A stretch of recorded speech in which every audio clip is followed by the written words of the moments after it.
예, 안녕하세요. 이제 부동산학개론 기본 강좌 제 1강을 진행하도록 하겠습니다.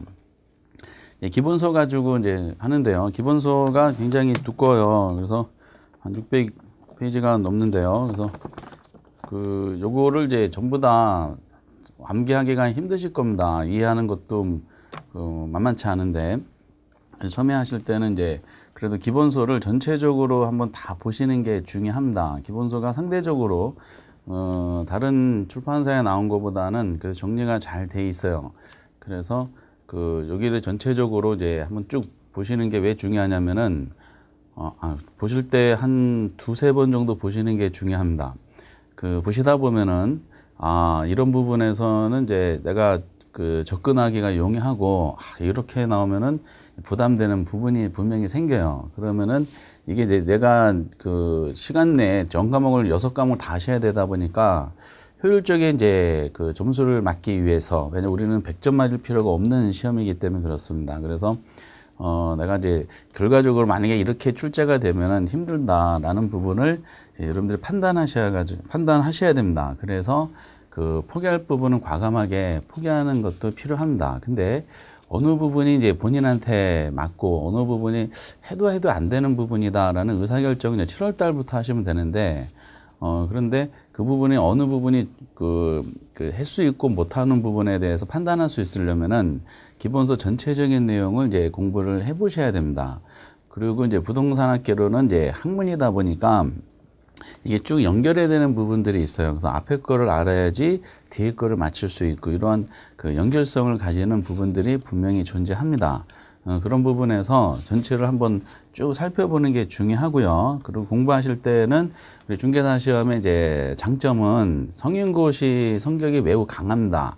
성인고시라는 것은 성인분들이 이제 생애 주기를 거치시면서 경험칙이라는 게 굉장히 중요해요. 그래서 이 내용들은 내가 이렇게 경험해 봤었구나 라는 부분들을 경험칙으로 이제 이해할 수 있는 부분들이 분명히 생겨요. 그래서 이해도 면에서는 큰 장점이 부각될 수가 있어요. 학개론보다는 이제 법률 과목에서 그러한 경험칙이 많이 적용을 하는 것으로 이제 판단이 됩니다. 근데 이제 성인고시의 단점은 자꾸 잊어버려요. 그래서 암기가 잘 안 됩니다. 그래서 책을 덮으면은 이제 잊어버린다는 말씀을 많이 하십니다. 휘발성 기억력이라 그러죠. 10초 만에 잊어버린다는 얘기도 많이 말씀하실 수밖에 없어요. 그럼 그런 거를 이제 커버하는 방법은 다독을 하시는 방법으로 여러분들은 공부를 해 주셔야 됩니다. 그러면 이제 우선은 기본서를 한번 쭉 정독을 하는 게 첫 번째 절차예요. 말씀하셨던 목적을 달성하기 위해서 이제 정독을 하셔야 되고, 그리고 60점 이상, 그러니까 우리가 가장 좋은 점수는 67.5에서 72.5 사이를 광역별로 쭉 맞는 게 가장 효율적인 점수 관리거든요. 100점 맞을 필요가 없어요. 그러면은 이제 점수에 해당되는 분야를 집중적으로 우리가 정리하기 위해서 자꾸 잊어버리다 보니까 다독을 하는데, 방법론이 나중에 여러분들이 요약집이라는 게 나올 겁니다. 요약집은 전체적인 내용에서 사실상 확률적으로 불필요한 부분들은 많이 이제 탈락시키고, 자주 등장하는 부분들, 통계적으로 자주 등장하는 부분을 집중적으로 정리한 분야가 이제 요약집 내용이어서 그걸 이제 자주 보셔야 된다, 요약집을. 그러나 이제 요약집 내용은 말 그대로 요약이 되어 있기 때문에 배경에 대한 논리를 해석하려면은 기본서 과정이 엄청 중요합니다. 그래서 학창시절에도 기본서가 이제 최고라 그랬죠. 그래서 이제 쭉 한번 이제 시간이 좀 걸리더라도 학개론하고 민법에 대한 내용은 최소 이제 쭉 정독을 해 주시기를 이제 부탁을 드리겠습니다. 그런 의미를 가지는 것이 기본서의 이제 취지가 되는 것이죠. 그래서 이걸 600페이지가 넘는 거를 한꺼번에 다 암기한다는 사실상 불가능하기 때문에 마지막에 요약집을 잘 활용하시라고 이제 부탁을 드리겠습니다. 그리고 이제 부동산학개론은 이제 OT 때 말씀드렸던 것처럼 가중평균치로 이제 출제를 합니다. 개론이다 보니까 인력공단에서 제시된 목차대로 쭉 문제가 배당이 되는 것은 원칙이에요. 이렇게. 그래서 이렇게 시험 문제 내겠다라고 세부 목차가 나왔는데 그걸 안 낼 수는 없어요. 그래서 가끔 가다가 이제 안 나오는 경우도 있지만 대부분은 출제한다고 보시면 됩니다. 그런데 그 부분들이 이제 어떤 것은 한 문제에 나오는 파트도 있고 어떤 것은 뭐 7, 8문제 나오는 파트가 있어요. 가중치로 공부하셔야 되겠죠? 그러면은, 특히 이제 중요한 분야가 이제 있어요. 그 분야가 세 군데라고 말씀을 드렸어요. 수요공급하고 그 투자론하고 금융론입니다. 수요공급은 그 나중에 정책론하고 시장론을 연결시킬 때 엄청 중요한 기초 베이스입니다. 학교는 전체 기본이야. 왜? 부동산학은 사실상 근본 뿌리 학문이 경제학이기 때문에 그렇습니다. 그래서 경제학적인 논리를 베이스로 깔아놓고 거기서 이제 분리된 학문 중에 하나가 부동산학이기 때문에 시장에 대한 부분을 읽을 수 있는 힘을 기르려면은 수요와 공급을 잡으셔야 돼요. 이 자체적으로 4-5문제가 나오지만은 그 플러스 알파의 파괴력을 가지는 것이고, 그리고 투자로는 어차피 이제 워낙 많이 나오고 분석에 대한 시장을 분석하는 것은 투자 분석으로 마무리 짓게 되어 있고요. 그리고 금융론이라는 게 이제 3대 테마가 된다라고 그 생각을 해주시면서 이 세 군데에 대한 부분은 이제 내가 정밀 타겟으로 완성시켜야 된다는 목표의식을 좀 가져주셨으면 좋겠습니다. 그래서 이제 그 시험 국가고시는 점수가 60점이 합격 점수고요. 과락에 40점이잖아요.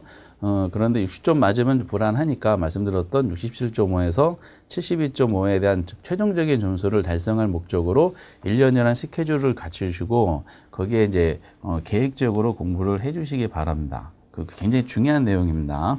그리고 이제 그 과정 중에 제가 다른 과목 모르기 때문에 부동산학개론은 중간중간에 어떤 이제 학습 자료 같은 거를 보충해서 드릴 테니까 그걸로 계속 끊임없이 이제 복습을 한번 해보셨으면 좋겠어요.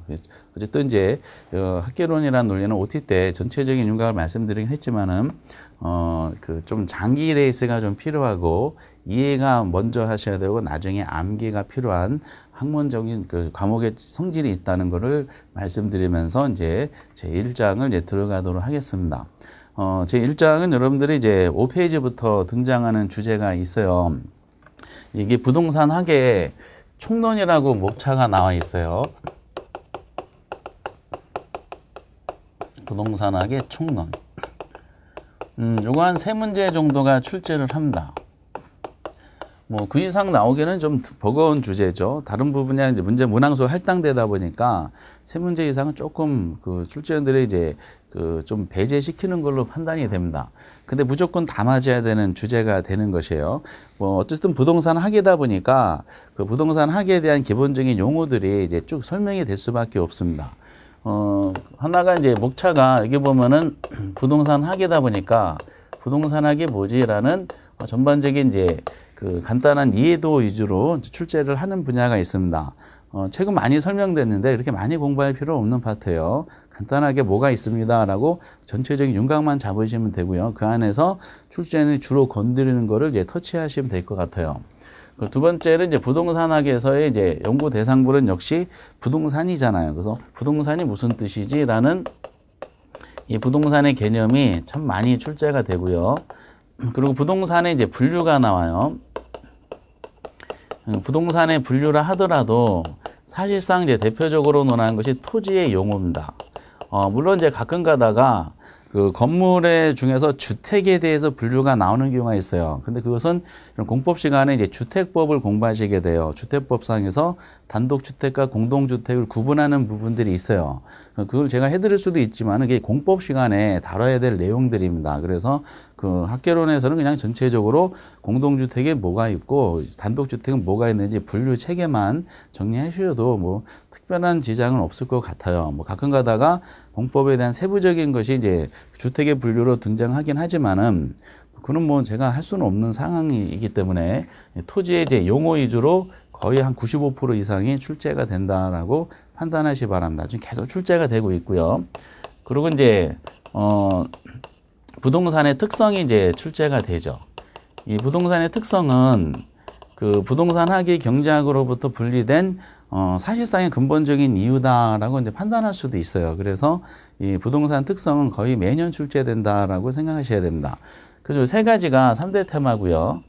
어쨌든 이제 요 세 군데에서 집중적으로 이제 세 문제가 출제가 되고, 이 세 군데에서 어느 순간에 가끔 한 파트가 출제가 안 되는 경우가 있어요. 그때는 이제 부동산 학에 대해서 한 문제를 커버하는 경우가 가끔은 존재하게 됩니다. 그러면 그것은 네 가지 주제가 내용적으로 이제 복잡한 것은 아니에요. 그래서 이거는 이제 처음에 이렇게 돼 있구나라고 해놓고 특히 시험에 목조를 다쳤을 때 한꺼번에 툭 퉁치시는 게 이제 한꺼번에 요약집으로 정리하셔도 크게 상관이 없는 파트다라고 말씀드리고, 그리고 이제 더 이상 이 네 가지 분야에 대한 주제는 이제 기출문제에서 충분히 나왔어요. 더 이상 새로운 지문을 만들기가 좀 힘들 정도로 너무 많이 출제가 돼서 기출문제 가지고 정리한 지문으로 커버하셔도 충분하게 되실 걸로 이제 분석이 됩니다. 어쨌든 이제 이러한 네 가지 주제가 이제 어떤 식으로 되어 있는지를 한번 살펴보고요. 특히 이 네 가지 주제는 대부분은 이제 실제 시험장에서 문항수가 40문제가 이제 배당이 될 텐데 대부분 1번부터 3번에 집중적으로 배치가 되어 있습니다. 그래서 처음에 스타트를 기분 좋게 끊고 4번부터 이제 경제론 수요응급이 나올 텐데 그 분야를 이제 정리해 주시는 게 좋겠죠. 그래서 이거는 이제 처음에 확실하게 잡아 놓으시고 작은 공백기 가지신 다음에 막판에 이제 중간중간 잠깐 확인만 하다가 막판에 몰아쳐서 하셔도 충분히 되는 파트다라고 이제 말씀을 드리겠습니다. 우선은 이제 첫 번째 주제, 이제 부동산 학이 어떤 식으로 이제 시험 내용이고 어떤 식으로 어떤 내용이 출제가 되는지를 잠깐 언급해 보도록 하겠어요. 그럼 페이지 5페이지 보면은 이제 부동산학에 의해 놓고 여러 명의 학자가 제시를 해주고 있어요. 근데 그 학자를 다 볼 필요는 없어요. 여러분들 김영진 교수란 분이 이제 설명한 내용 중에 박스에 잘 정리가 되어 있어요. 그걸 가지고 하시면 됩니다. 부동산학의 정의는 그게 전부다라고 판단하셔도 됩니다. 부동산학이 뭐지? 라고 이제 우리가 시험과 관계되는 걸 하는 거예요. 학교에서 학생들을 대상하는 것이 아니라 이제 시험과 관련돼서 이제 시험에 출제되는 것만 한번 언급해 보도록 하겠습니다. 그 박스에 있는 게 정리한 것이 5페이지 중간에 있는 거 블랙으로 처리되어 있죠. 엄청 중요한 건 그걸 암기를 한번 해 놓으셨으면 좋겠습니다. 한번 그대로 적어 볼까요? 그래서 이제 부동산 학에 대한 문제가 가끔 종합적으로 이제 문제를 출제하다 보면은 보통 1번 지문에 요 부동산학의 정의를 집어넣는 게 이제 거의 뭐 예의인 것 같아요. 그리고 김영진 교수란 분은 이제 뭐 우리가 알 필요도 없지만은 우리나라에서 최초로 부동산학을 소개하신 분입니다. 72년도에 이제 모 대학교에서 이제 부동산학이 처음에 개설할 때 부동산학을 사실상 도입되고 우리나라의 부동산학이라는 책을 처음으로 이제 저술하신 분이죠. 나머지 분들은 그 후의 학자들입니다. 그러니까 이제 그 내용이 조금씩 다른 것 같은데 결과적으로 따져보다 보면 똑같은 결론입니다. 그러니까 우리는 다른 학자들이 누가 주장한 정의가 뭐냐 이렇게 출제되지 않으니까 보편 타당한 정의를 기본으로 이렇게 이제 정리만 해주시면 좋겠어요. 그 정의가 이렇게 되어 있어요. 부동산 학이란 부동산 활동의 능률화의 원리 및 그 응용 기술 이렇게 나오거든요. 이 명칭을 이제 이 문구를 제시했던 이유가 이분이 쓴 책에 보면 다 나와 있어요. 응용 개척하는 이제 종합 응용 과학이다. 이런 식으로 이제 설명이 되어 있네요. 그래서 요것이 개념으로 제일 출제를 많이 하고요. 여기서 시험에 나오는 몇 가지 내용들을 한번 살펴보도록 하겠어요. 그래서 여러분들이 부동산학의 정의가 뭡니까? 그러면은 이제 5페이지 박스 친 거 하나 딱 기억하시고 넘기세요. 넘기시면 이제 6페이지 보시면은 큰 2번에서 부동산학의 성격이 나옵니다. 이 성격을 여러분 꼭 체크해 놓으셔야 됩니다. 이 성격에서 이제 시험 지문이 언급되는 경우가 많이 있다라고 이제 말씀을 드리겠습니다. 중요한 부분이에요. 근데 성격을 그냥 나온 것이 아니라 이 정의에서 도출했다라고 생각을 하시면 되겠어요. 부동산 활동이란 말이 되어 있는데 여기도 앞에서 표시가 나왔듯이 이거는 부동산학에서 이제 연구하는 연구 대상 중에 하나예요. 뭘 연구합니까? 연구 대상인데 뭐 거의 잘 출제되지는 않고 지문으로만 이제 설명이 됩니다. 그리고 그 다음에 이제 논리인데 부동산학의 이제 원리 그리고 그 응용 기술을 이제 개척한다라는 말이 설명이 되어 있어요. 이거는 부동산학의 이제 성격을 말하는 겁니다. 이 원리라는 것은 우리가 이제 부동산학이 이론적인 성격을 가지고 있다는 뜻입니다. 그러니까 이제 원리적인 면에서 어떤 부동산 활동을 하고 현상을 분석하는 데 있어서 그 원리를 밝힌다는 것은 이론적인 측면입니다. 근데 이제 이론이라는 말을, 이론적인 성격이 있다는 말을 우리 시험에서는 이제 그 학문적인 용어로 뭐라고 표현하냐면은 과학성이다라는 말을 씁니다. 그래서 과학성이라는 단어가 나오면은 이거는 그 분야의 학문적인 성격이 이론적인 측면이구나라고 판단하시면 되겠어요. 그러고 나서 이제 그 밑은 그리고란 뜻이잖아요. 그 응용 기술을 이제 개척한다 그랬어요. 그래서 원리를 밝힌다 그랬잖아요. 이론적인 원리를 밝히는데 그 원리적인 측면을 이제 실무 활동에 적용하려면은 다양한 기법 등을 또 고안을 해야 돼요. 그래서 원리와 관련되는 그 응용 기술을 개척한다는 이 말은 부동산학이 실무적인 성격을 가지고 있다라고 이제 언급이 되는 겁니다. 그래서 부동산학은 이론적인 측면과 실무적 성격을 동시에 가지고 있는 학문이다라고 그 주장을 한 거예요. 그런데 이제 실무적 성격을 우리가 학문적인 용어로 기술성이다라고 표현합니다. 그래서 혹시나 시험 지문에 부동산학은 과학성과 기술성을 가지고 있다라는 지문이 나오면 그 옳은 지문이 됩니다. 이 말을 해석하면은 부동산학은 과학성, 즉 이론적인 성격과 그리고 기술성, 즉 실무적인 성격을 동시에 가지고 있는 학문이다라고 판단하게 되는 겁니다. 그리고 이제 종합응용과학이란 말이 나와요. 종합하고 응용으로 이루어진 과학이다라고 설명이 되거든요. 그럼 여기서 이제 아주 중요한 부동산학적인 용어가 나옵니다.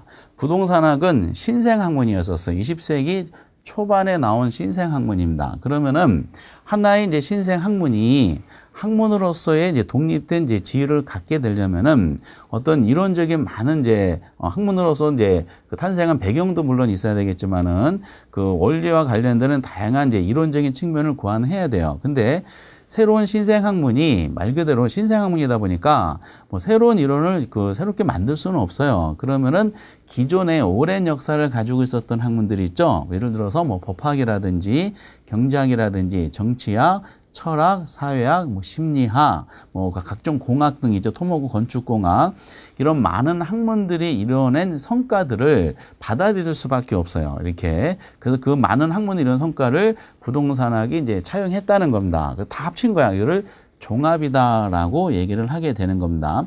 근데 그 받아들이는 걸 끝나는 것이 아니에요. 그 법학자들은 인간이 사회생활을 하는 과정 중에 나타난 법률 문제가 있을 거 아니에요. 법률 문제를 해결하기 위한 내용을 해결책을 제시하는 학문이 법학이고, 경제학은 경제 문제를 해결하는 학문이 경제학이고, 그리고 사회학은 말 그대로 이제 여러 가지 뭐 사회 문제 생겼을 때 뭐 이런 내용들, 정치는 정치 문제, 공학, 토목공학, 건축공학 각종 이제 기술적인 문제 생겼을 때 거기에 맞춰서 어떤 이론적인 측면을 제시해 준 겁니다.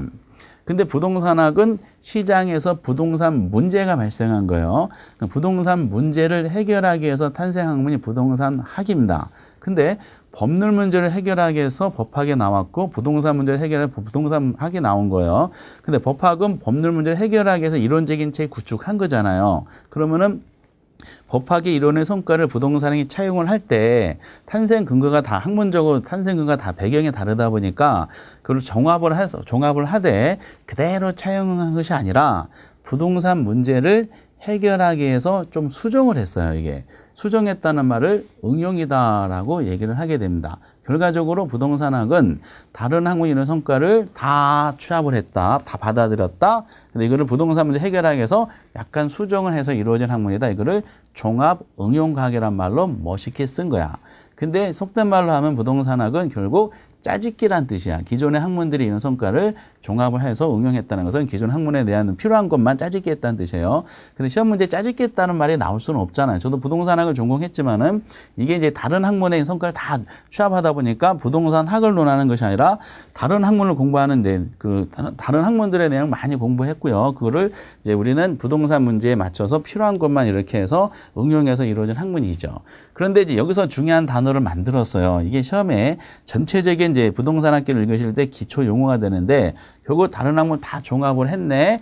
그리고 이제 그걸 필요한 거를 이제 수정을 했네. 필요한 것만. 그 단어가 무슨 단어냐? 복합 개념이라는 단어입니다. 이 복합, 종합이란 말이죠. 복합이란 뜻이야. 그래서 부동산학에 이제 어떤 문제를 부동산학에서 어떤 문제를 접근할 때 가장 기본 베이스가 복합 개념적인 사고방식이다라는 거죠. 그럼 복합 개념이라는 것은 여러 개 종합을 했다는 뜻이거든요. 이거를 기존의 개별적인 학문들을 다 이제 나열할 수는 없어. 정치학, 사회학, 경제학, 심리학 뭐 다 나열할 수는 없잖아요. 그래서 비슷한 성질을 가지고 있는 거를 모아놨어요. 그래서 복합 개념적인 논리는 보통 세 가지로 되는 것이 일반적입니다. 이 내용들은 이제 나중에 부동산 개념할 때 구체화시킬 거예요. 법률적 측면, 법적인 개념과 그 경제적인 측면, 경제적 개념과 그리고 각종 공학, 이거를 기술적 또는 물리적 개념이라 그럽니다. 그래서 법경계라는 법률, 경제, 기술이라는 세 가지 용어로 이제 우리가 복합 개념으로 이제 연결이 됩니다. 이렇게. 이런 내용들이 이제 부동산학이야. 결국 부동산학은 이론적인 성격과 실무적 성격을 갖춘 학문이고 이런 내용들을 이제 전개하기 위해서 기존의 학문들을 이제 다 취합을 하고 우리 부동산 문제 해결하기 위한 내용으로 수정해서 이루어진 학문이구나라고 설명이 됩니다. 근데 이렇게 정의를 내리다 보니까 이제 말씀드렸던 아까 6페이지에 나와 있는 그 내용이죠. 그 부동산학의 성격을 이제 잡으셔야 돼요. 여기서 이제 시험 문제가 이제 몇 번 나왔어요. 성격을 한번 정리해 볼까요? 뭐 내용을 다 설명한 것은 읽으실 필요 없고 단어만 보시면 돼요. 그 첫 번째가 이제 종합가계라 그랬잖아요. 기존에 이제 종합응용가계가 종합가계 성질을 가지고 있다. 그래서 그 기존의 학문들이 성과를 취합했다라고만 이해하시면 되고요. 그 두 번째는 이제 응용학문이야. 응용과학. 그래서 이제 응용이란 말은 표현해 드렸던 것처럼 이제 기존 학문의 이런 성과를 종합을 하되 이거를 현실 부동산 문제를 맞춰서 이걸 수정한 내용이다라고 판단하시면 됩니다. 그런데 이제 여기서 요거를 장난을 쳐요. 부동산학은 이제 응용과학이라고 하셔야 되는데 이거를 순수과학이라고 출제하는 경우가 있어요. 단어를 이렇게 출제한다니까 국가고시니까 이런 지문이 나오는 겁니다. 부동산학은 이제 물리학 이런 것처럼 이제 순수 학문이 아니고요. 응용 학문입니다. 기존의 성과를 현실 문제를 해결하기 위해서 필요한 것만 이제 차용한 응용 과학이지 순수 과학이 아닙니다. 그래서 순수 과학이라 하면 이거는 분명히 틀렸다라고 알고 계셔야 돼. 이걸 가지고 이제 지문이 몇 번 나왔었어요. 정답으로도 체크한 적이 있었어요. 또 실무적으로 보면은 이제 부동산 활동하는 사람들이 중개업자 이런 사람들이 얼굴이 순수하진 않잖아요. 그래서 이제 순수 학문이 아니라 응용 학문이다라는 걸 생각하시면 되고, 그리고 또 세 번째는 부동산학이 이제 이론적인 성격을 가지고 있다 그랬죠. 이거 과학성이라 그랬어요. 그래서 이론적인 면에서의 바람직한 방향을 제시해 준다는 논리로서 규범과학이다라고 얘기를 합니다. 규범과학이라는 것은 부동산의 성격이 그 이론적인 이제 성격을 가지고 있다는 뜻으로서 과학성의 의미로 해석하시면 되겠어요. 그리고 이제 네 번째 부동산학은 이제 그 응용기술을 개척한다 그래서 실무적 성격이 있다 그랬죠. 이거를 경험과학이다라고 합니다. 경험과학 또는 이거를 실천과학이다라고 같은 의미로 표현하고 있습니다. 이거는 부동산학이 실무적 성격을 가졌고 이거 기술성으로 표현하게 돼 있어요. 그래서 이제 이 네 가지 성격이 부동산학의 정의에서 다 도출이 된 거다라고 보시고, 이 정의가 하나 나오고 정의상에 나온 내용들 요걸 가지고 이제 시험 장난을 치게 돼 있습니다. 그리고 이제 여기다가 다섯 번째 하나 더 첨가하면은 부동산학은 정치학, 경제학 이런 학문처럼 인간이 사회생활을 하는 과정 중에 발생된 부동산 문제를 해결하기 위한 학문이야. 이렇게. 그러니까 인간 생활에 발생된 문제를 해결하는 학문이구나. 그래서 이거는 자연과학이 아니라 사회과학의 성질을 가지고 있습니다. 그래서 인간 생활에 발생된 문제를 해결하는 거야. 사회과학인데 이걸 만약에 자연과학이다.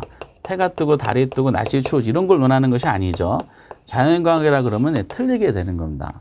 그래서 이런 걸 통해서 부동산의 성격이 종합학문이고 응용학문이고 규범이고 경험이고 사회학문이구나. 그래서 다른 학문의 합친 이론적인 성과를 다 합쳤다. 이거를 현실 문제 해결하기 위해서 부동산 문제 해결하기 위해서 필요한 것만 차용했다. 응용. 그리고 이론적 성격을 가지고 있다. 바람직한 방향 제시하는 거 규범. 이런 말은 다 만든 거예요. 그리고 부동산학은 결과 이제 경험칙이 중요하지 않느냐. 그래서 다양한 기법을 응용 기술과 연관되는 기법을 고안했네. 경험과학이고 인간 생활에 발생하는 문제 해결하는 학문 중에 하나이기 때문에 사회과학이다 합니다. 근데 이거를 장난칠 때 응용을 순수과학이라고 살짝 장난을 치고요. 사회과학을 자연과학이라고 살짝 장난을 치더라라는 거죠. 그래서 이 정의적인 측면하고 그리고 이런 내용들이 있죠. 성격을 같이 묶어서 살펴주셨으면 좋겠다라고 당부를 해드리겠어요. 그래서 이제 뭐라고 설명된 거는 안 보셔도 되고 목차만 보시면 돼요. 목차 가지고 장난을 칠 뿐입니다. 이렇게. 그리고 이제 7페이지 하단 부분은 그 3대 측면이 말씀드렸죠. 3대 측면이 그 다음 페이지에 보면은 이제 기술적, 경제적, 법률적 측면 이걸 언급한 거야. 지금 무슨 개념이다? 복합 개념으로 다루는 거죠. 종합 응용이란 말을 통해서 복합이라는 단어를 만들었고 그것이 복합 개념의 구성 요소로 이제 정리가 됐어요. 그리고 우리 시험은 그래서 법률적, 경제적, 기술적이라는 이런 측면으로 이제 다루고 있다. 그러니까 종합적인 사고 방식이 필요하다는 논리입니다. 그래서 이렇게 이제 용어만 정리해 주시면 되겠고요. 그리고 이제 9페이지 보시면은 제2절에서 부동산학의 연구 대상과 접근 방법이 있습니다. 그 연구 대상이라고 되어 있어요. 연구 대상 그 부동산 현상이 있고 그 다음에 활동이 있는데 그 내용은 보지 마세요. 연구 대상이라고 이제 설명된 건데 연구 대상이 우선 부동산 활동이라고 있어요. 부동산 활동이라는 것은 우리가 뭐 거래 활동 같은 걸 생각하시면 돼요. 그러니까 인간이 부동산을 대상으로 행하는 어떤 행위를 말합니다. 저희들이 부동산 대상으로 거래한다. 그게 거래 활동이야, 이렇게. 근데 인간이 부동산 대상으로 어떤 활동을 하다 보면은 거기서 나타나는 현상이 있어요. 만약에 땅을 거래하는 이제 거래 활동이 심화된다. 그러면 그 심화되면 그 땅값이 막 높아지는 직가구 현상이 나타나잖아요. 그러면 그런 현상이 나타나면 다시 한번 또 활동이 더 적극적으로 이루어지는 이런 현상이 나타납니다.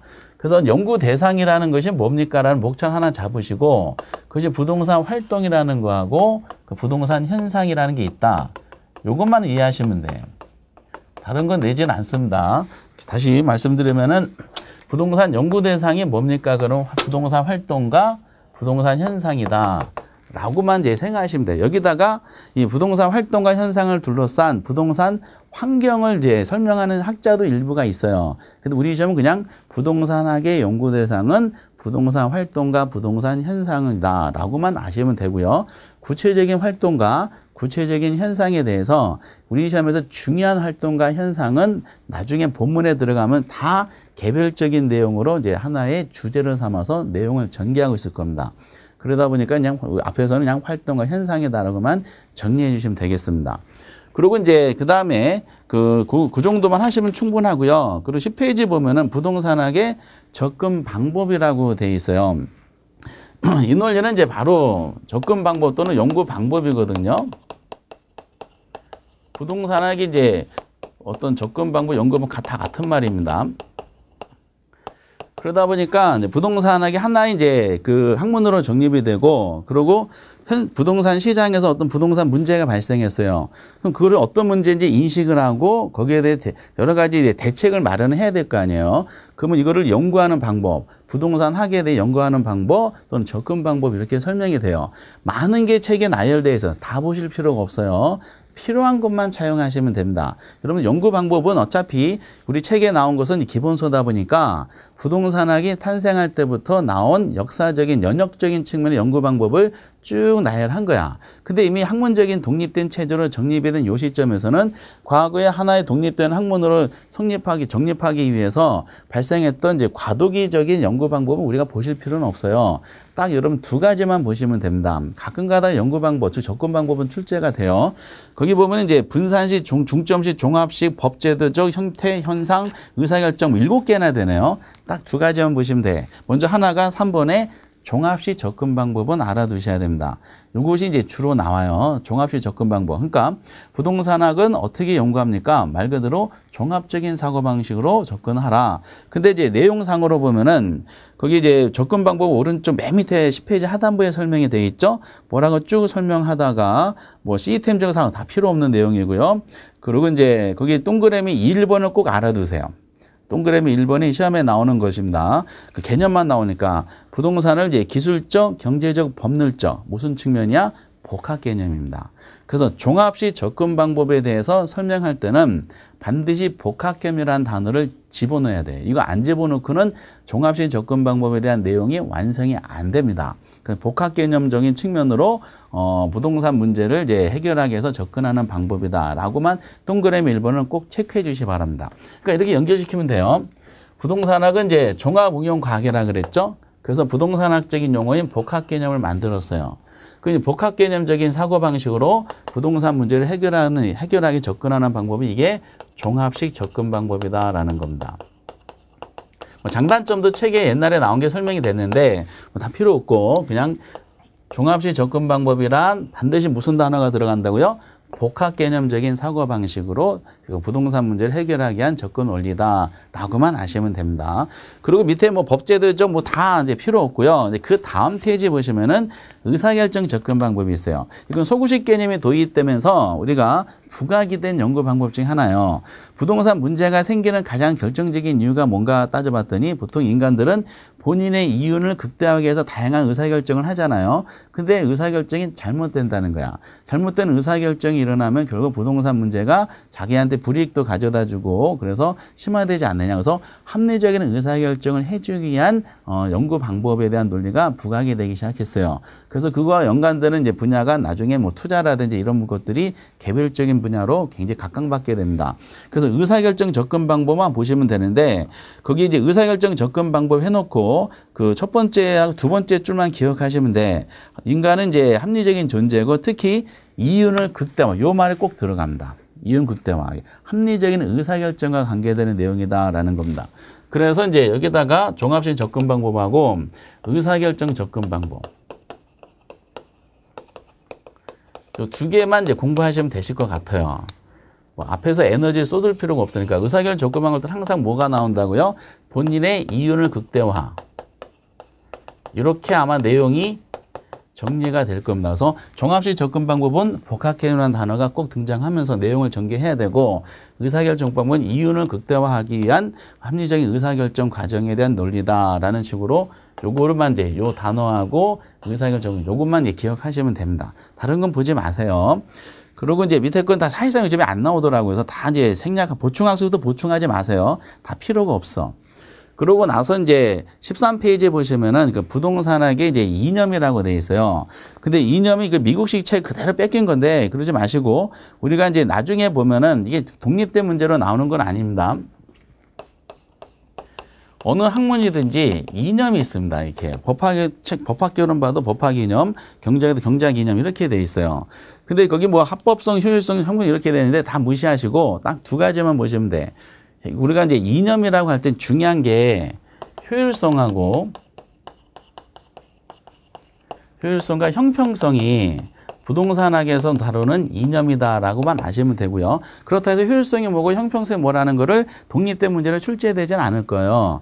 다만 이제 본문에 들어가면은 특히 부동산 정책론 같은 거 봤을 때 정부가 어떤 정책 수단을 집행을 해요. 그럼 이 정책 집행하는 이것은 효율성과 형평성 중에 어느 거를 강조한 내용이냐 이런 배경을 이제 가지고 있습니다. 이렇게 그러니까 효율성과 형평성이 학문으로서의 양대 이념이다라는 꼭 잊지 마시기 바랍니다. 이 효율성이라는 말은 보통 우리가 능률성이란 말하고 또는 경제학에서는 경제성의 말로 설명이 됩니다. 그러니까 효율성과 능률성과 경제성은 같은 말입니다. 이렇게. 근데 효율성이라는 논리는 최소 비용을 투입해서 개념 정도 최소 비용을 투입해서 최대 효과를 산출하자는 경제학적의 기본 베이스 내용입니다. 그래서 이제 보통 이제 사적 주체죠. 보통 이제 본인의 이윤을 추구하는 사적 주체의 행동 이념이다. 라는 정도를 생각하시면 되겠고요. 이 효율성의 원리를 가장 극대화한 학문적인 우리 시험과 연관되는 용어가 나중에 보면 최유용이란 말이 나올 거야. 최유용이란 말이 이제 특히 감정평가 이런 데 보면은 흔한 용어 중에 하나거든요. 최유용이란 말은 최고의 수익, 최고의 가치를 가져다 줄 수 있는 부동산 이용이다라고 판단하시면 돼요. 때문에 최이용이라는 말로 연결되는 것은 본인의 이윤을 추구한다는 논리이기 때문에 효율성에 대한 내용이다라는 거죠. 그래서 최이용은 효율성이라는 학문적인 이념을 표현한 대표적인 용어가 이 논리가 나오는 겁니다.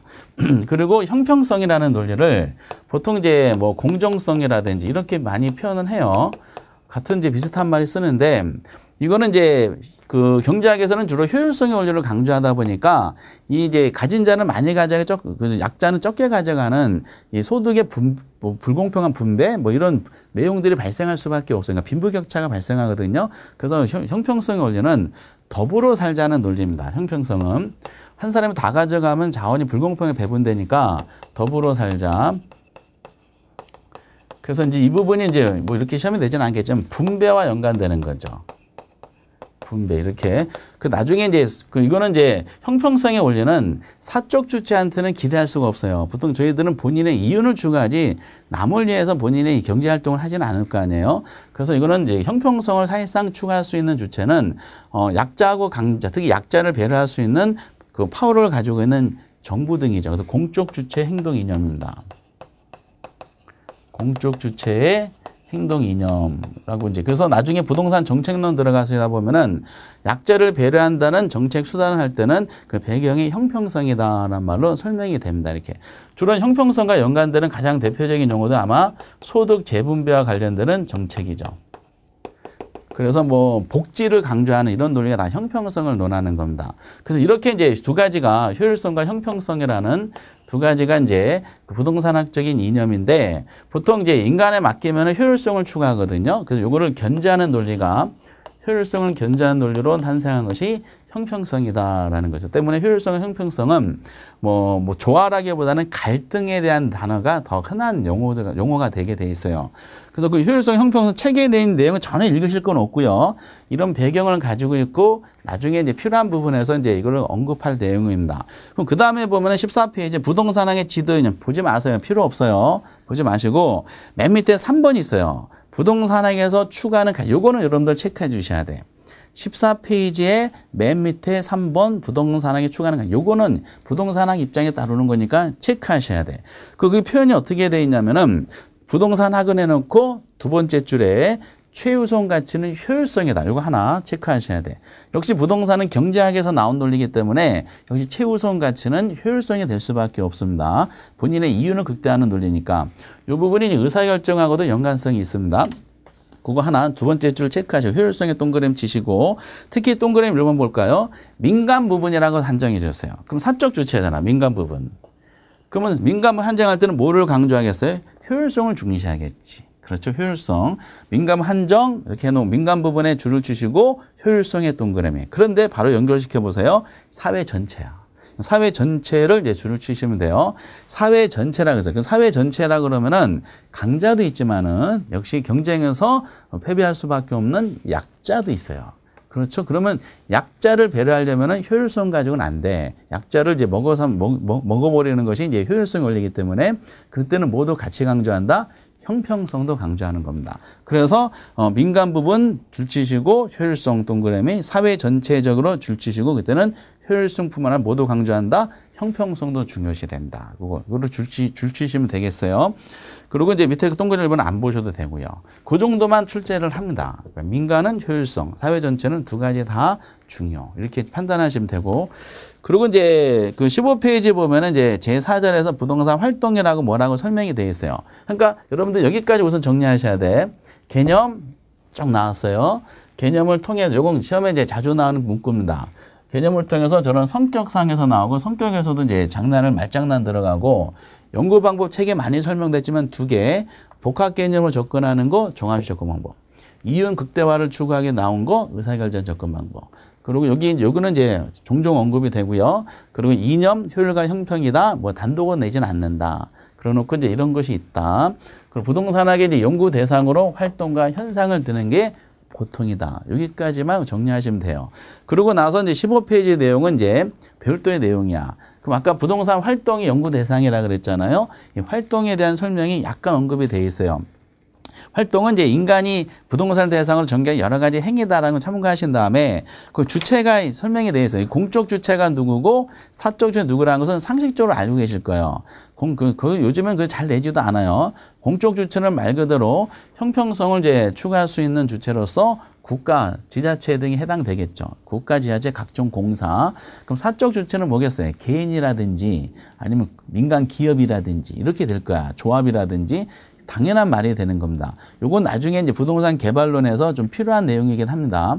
그런데 공하고 사가 합쳐진 거를 제3섹터라고 표현합니다. 거기 제3섹터가 이제, 그 다음에 이제 16페이지 제일 꼭대기에 설명이 되어 있어요. 그러면은 공하고 공적 주체랑 사적 주체가 결합해서 행하는 활동을 제3섹터라 그랬잖아요. 그럼 제3이 있으면 제1이 있을 것이 제2도 있을 거 아니야. 그럼 제1섹터는 누구냐? 공을 말합니다. 공적 주체가 제1섹터고 사적 주체가 제2섹터고 이렇게 생각하시면 되겠어요. 공하고 사가 합쳐진 것이 제3섹터다. 참고하시기 바랍니다. 그러고 나서 16페이지 보면은 큰 2번에서 중간에 부동산 활동의 부문이 나와요.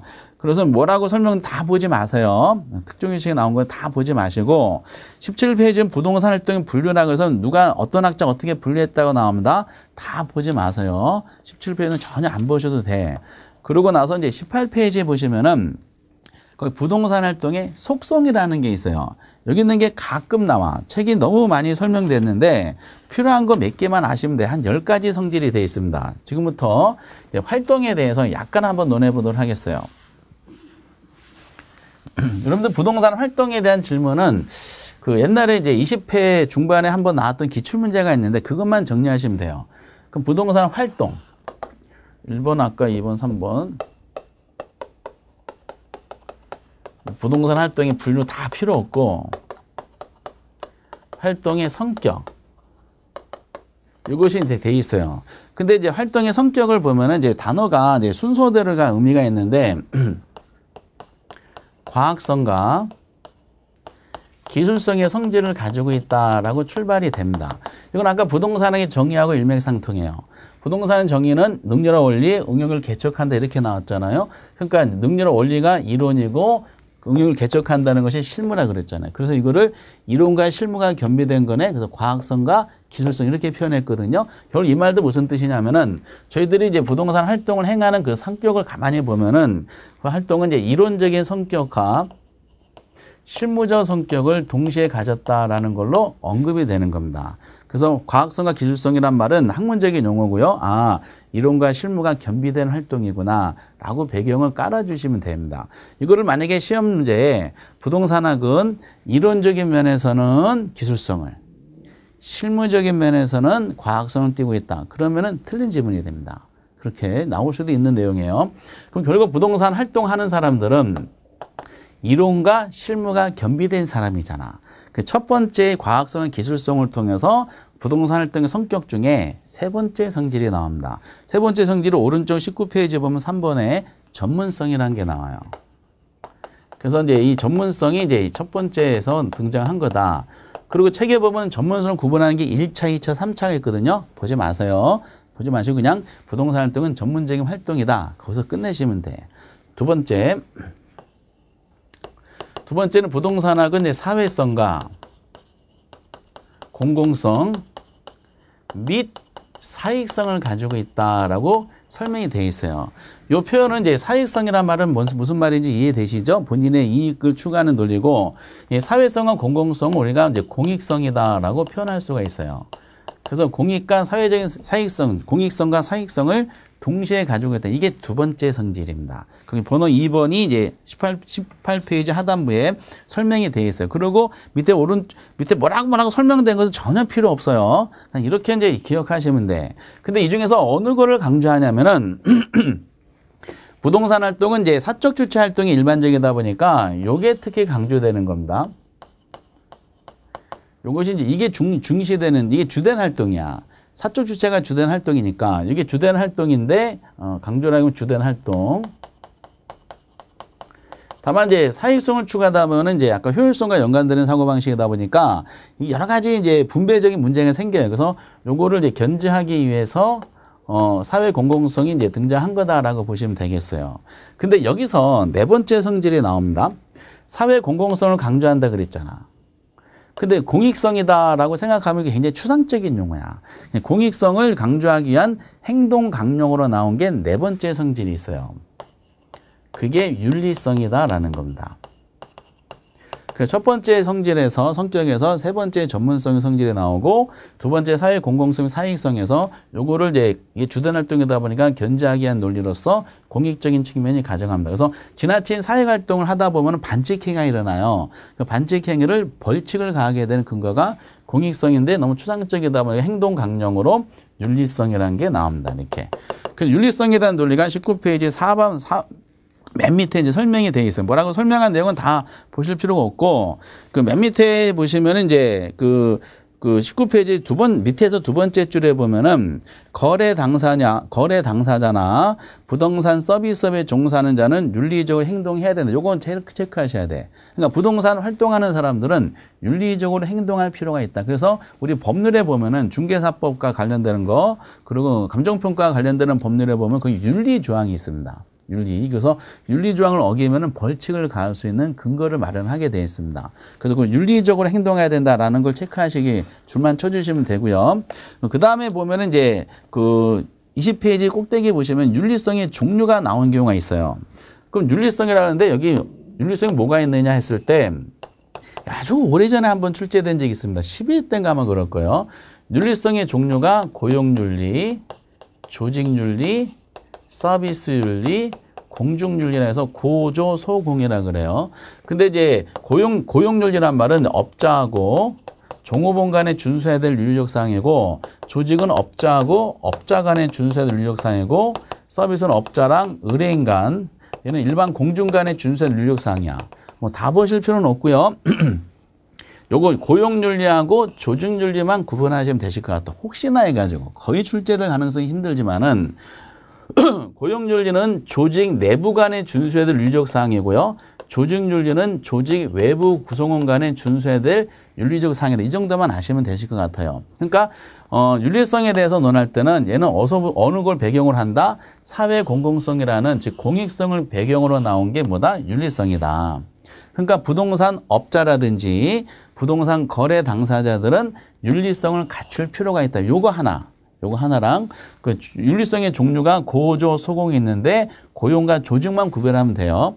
고용은 조직 내부, 조직은 조직 외부 이렇게 하시면 될 것 같아요. 그래서 이제 이 1, 2, 3, 4번이 다 순서가 의미가 있는 겁니다. 1번에서 3번이 2번에서 4번이 나온 거예요. 그 나머지는 이제 우리가 뭐 책에 5번과 이제 7번을 같이 보면은 5번이 이제 정보활동성이고 그 7번이 임장활동이거든요. 이런 것은 나중에 이제 어디서 논하냐면 부동성을 배경으로 한다라고만 알아두시면 됩니다. 5번과 6번. 그리고 이제 거기 6번에 보면은 이것도 시험에 나왔었죠. 부동산 활동은 대인 활동과 대물 활동을 동시에 가지고 있다라고 이제 알고 계시기 바랍니다. 대인 활동과 대물. 그러니까 사람을 대상을 하고 또 부동산은 물건을 대상을 한다는 거죠. 그리고 이제 배려의 장기성, 공간 활동성 이런 것이 있구나라고 참고만 하시면 되실 것 같아요. 그래서 가끔 가다가 나오는 성격인데 이거는 기출문제가 한 문제가 20회 중반에 나온 게 있어요. 그것만 정리하시면은 충분할 것 같아요. 그러고 나서 이제 21페이지 너무 많이 설명돼서 부동산학에 대한 내용이 필요 없는 게 21페이지 보면 부동산 활동 일반 원칙이 있죠? 보지 마세요. 안 보셔도 돼. 그 다음 페이지까지 보지 마시고 여러분들 꼭 체크할 것이 하나가 있어요. 22페이지 부분은 큰 6번에 보시면은 맨 밑에 우리나라 표준산업 분류체계상에 분류하고 있는 부동산 업의 분류가 있어요. 부동산 업을 분류하면서 오른쪽 23페이지에 표가 그려져 있거든요. 그 표를 여러분들 체크해 주시기 바랍니다. 학자들이 분류한 내용은 우리가 시험에 내지는 않지만은 법률상의 부동산 업을 분류할 때는 이것이 이제 시험에 나오는 거야. 밑에 그 아주 디테일하게 이제 막 설명이 된 25페이지가 설명된 내용이 있는데 그것까지는 보실 필요 없고 23페이지 그 표에 대한 논리만 잘 보시기 바랍니다. 그게 이제 부동산 업에 대한 이제 시험에 그 28회 때는 단독으로 나왔었죠. 가끔 가다 등장하는 가끔보다 조금 더 많은 것 같아요. 20회 이후는 우리나라 표준산업 분류체계상의 부동산 업의 분류입니다. 업의 분류. 먼저 부동산 업이라고 이게 사업자 등록증 받을 때 세무서에서 코드 번호가 있어요. 이렇게. 부동산 업이 크게 두 개로 나눠져요. 거기 이제 표가 나와요. 부동산 업이 임대 및 개발 공급업으로 구분이 됩니다. 이게 참 문제 내기가 좋은 것 같아. 전체적인 문제를 낼 때. 그리고 이제 관련 서비스업으로 이렇게 구분이 돼요.